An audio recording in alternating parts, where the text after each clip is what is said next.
Boker Tov, Zohrim Tovim, and Laila Tov, no matter where you are at. This is Carrie, and I wanted to speak from the heart this morning on just a couple things that I am seeing common questions that are being asked, and I thought I'd bring some clarification. This is in regards to the Hebrew and the Aramaic languages, both needing to be studied. And our history was that when we were introduced to the Aramaic, which was about the time that when we were introduced to the cipher, it really opened up the Aramaic scriptures. Because when Yeshua came on the scene, the writings had to change. He came as a representative of Mother's teaching. He even stated, "No one comes to the Father but by me," because you cannot receive the Father's teaching where you learn the cipher unless you go through Mother's teaching first. Aramaic and Hebrew are very similar. In fact, letter for letter, they translate the same. So an aleph in Hebrew is the same as in Aramaic. Their symbols and how they appear are different, but letter for letter, they are the same. Now, there are laws that govern how Hebrew is written, just as there are laws that govern how Aramaic is written. And when Yeshua showed up, the writings had to change because Hebrew was not going to cut it to demonstrate why his coming and what he did was so profound. See, when Yeshua showed up, he was speaking to a group that had veered off the path from that which was originally given to them. Because really his hope and desire would be that we could receive the Father's teaching, just like he did. But we had to be made ready for it. Now, the 10 northern tribes had already been scattered. I believe it was in 722 BCE. And when the southern tribe, when Judah was conquered and taken to Babylon, they actually adopted a religious system that was different than the one that they had originally been given. And so much so that some of the articles that were in the temple itself were taken, and they didn't have everything that they needed. So they had to rewrite laws to substitute for things that had been missing because they couldn't do things any longer the way that they had previously been doing them. And the Jews today, in addition to not having some of those articles and utensils, since the destruction of the temple itself in 70 AD, they could not perform their religious worship service the way that it was given to them. So they had to create new rules.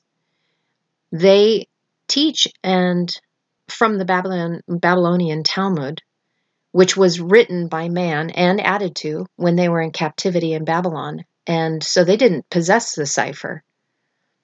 So their writings are, and this is controversial when I say this, but their writings that were in the Talmud are not inspired in the way from Father's teaching.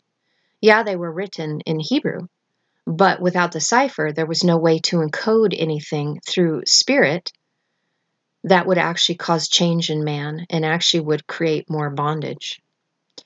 So Yeshua, in the time when he showed up, he was attempting to bring them back into the Torah so that they could be prepared enough to potentially be given the ability to read the codes by seeing the cipher.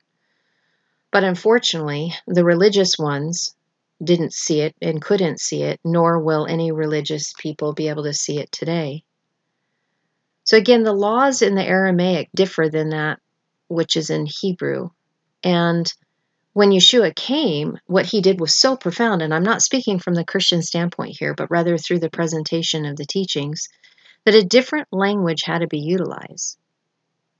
He brought back Mother's teaching so that we could see Father's. And if you even take the time to do a study, his name changed from the Hebrew counterpart. And obviously there's a reason for this. So the letters behave a little differently in Aramaic.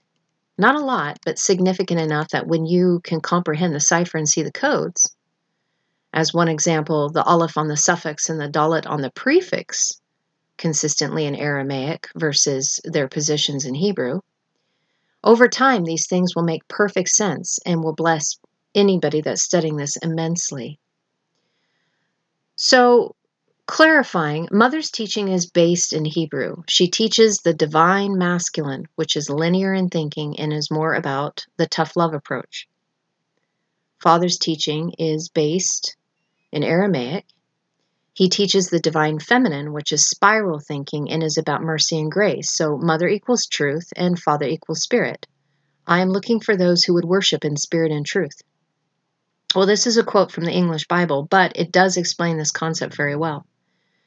And I have shared this before, but in case somebody hasn't watched my teaching video on Yod He Vav He, this is the reason why it looks like there's two different gods from the Old Testament to the New Testament.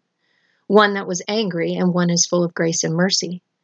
It was a divided teaching from the same single entity, one coin having two different faces, teachings within the duality system of learning.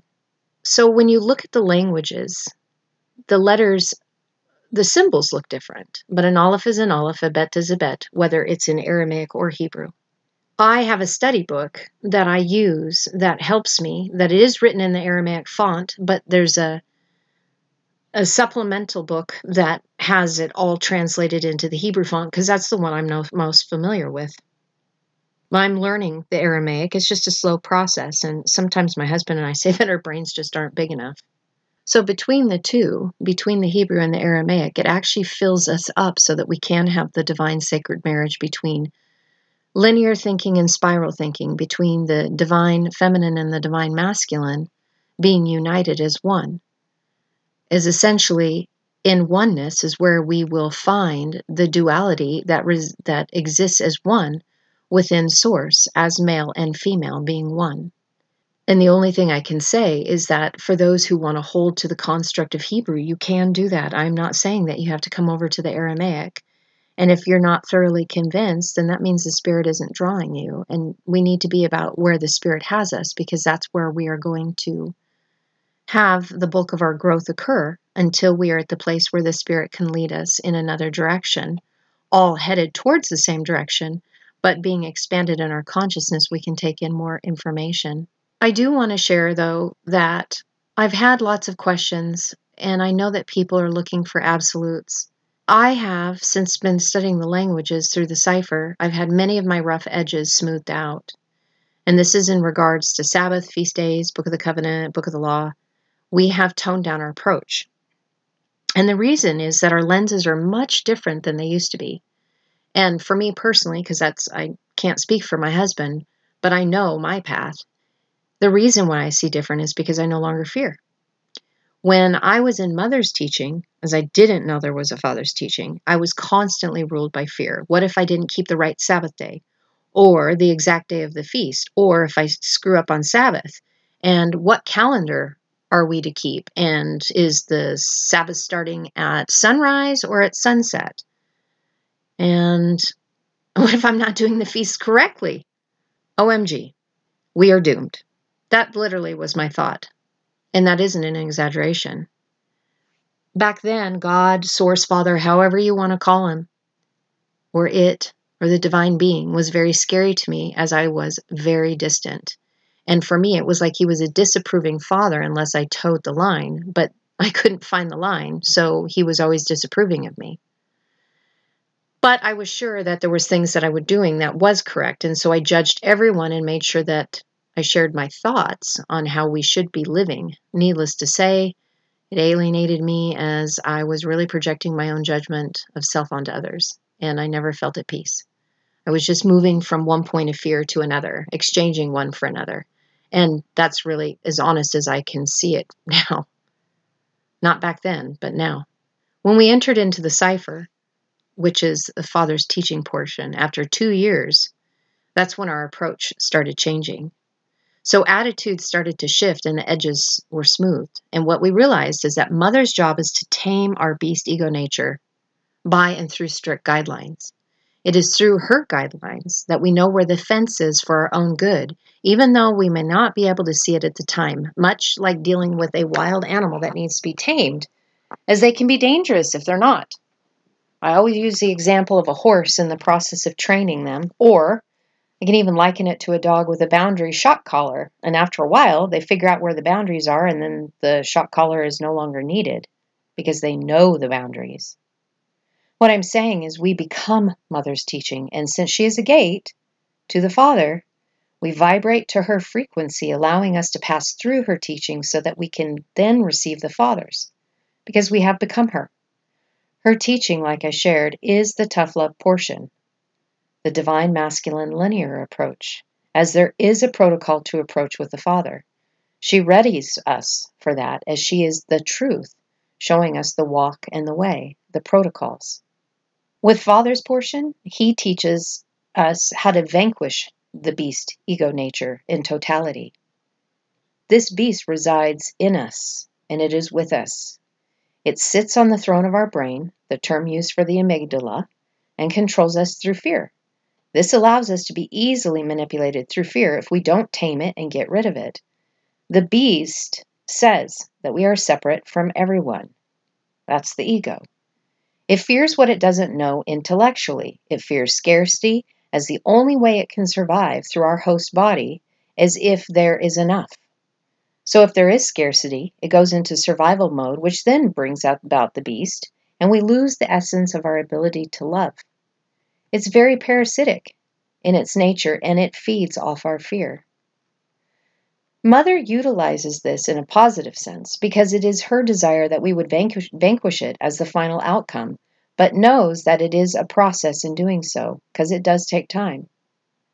The beast ego nature also fears rejection, although it continually rejects others, which is not right-mindedness because it continually judges and can get out of hand in its judging when it gets stuck in fight or flight and then develops narcissistic tendencies. That is just a shored up, reinforced beast ego that has built walls around itself so that it can't be harmed because it lives in a constant state of fear. So Father teaches us through the Spirit, the divine feminine, using the spiral vortex, phi, patterns of thought. If one does not have a strong spiritual development, they are not going to see the cipher. And that usually means that there's a little more linear taming and training that needs to be done. So far, what I have seen is that trauma from the past that has not been dealt with will keep one from progressing, as trauma can trigger the regressive nature, automatically putting us in fight or flight, which then in turn strengthens the beast nature who rules by fear. So this is not of love, but the camp of fear. As I'm sure you know, the spiritual journey is all about our heart and the issues of the heart. Also, if one is too stuck in the brain of the head and has not found the brain of the heart, they will not see it either because they will intellectualize everything. And in reality, we're meant to feel it. So the final outcome and desire through the second teaching of Father is the vanquishing of the beast through the perfecting of love, as love casts out all fear. When one enters into unconditional love, there is no longer any judging. So, again, I'm not bringing correction to anyone, but I wanted to share with you where I am at. I've learned to govern myself through the judging of myself through Mother's standards. In becoming those standards as a self-governor, I was able to finally see the Father in His grace and mercy and have found favor. I no longer fear Him as a disapproving Father. I thrive as fear does not grip me. So, in having shared that, the rough edges that we had, the hard lines that have been softened, we do honor the feast days of the Book of the Covenant and the Sabbath, the dietary laws, but without fear controlling us, as seeing them through unconditional love. And not as we have to, because the scary God is not going to approve of us, but rather we get to as partnering with something more beautiful that can be seen through just Mother's lenses, but something greater. We are truly set free to love all and see all, as from Father, regardless of their station in life, and being able to reconcile the system of duality into one, which is the manifestation of the Aleph. This includes the twin teachings, as they are one and the same. They were only divided because we became divided and complex through the beast nature, the ego, that was directly related to the fall. I'm at the point that I choose no longer to debate anyone on beliefs, as the languages really do sort it all out. I love everyone right where they are at, and I join them in their place of spiritual journey from the position of summation to date, because we are all continuing to grow as long as we are not in stagnation from a lesser perspective, but rather choose to remain teachable and humble, utilizing the wisdom that we have received through our own experiences in our lifetimes of becoming, so that we can see and be in the higher perspective, out of the waters of chaos and now settled into the waters above, the Shamayim. By setting this forth, it could change perspectives on how people would like to proceed with us. And I totally understand, because this is either going to draw people or repel them. But if you would like to continue in investigating this, I invite you to join, and please ask questions, because we will do our best to clarify. But again, when it comes to Hebrew and Aramaic, we see that it is a twofold approach in our becoming.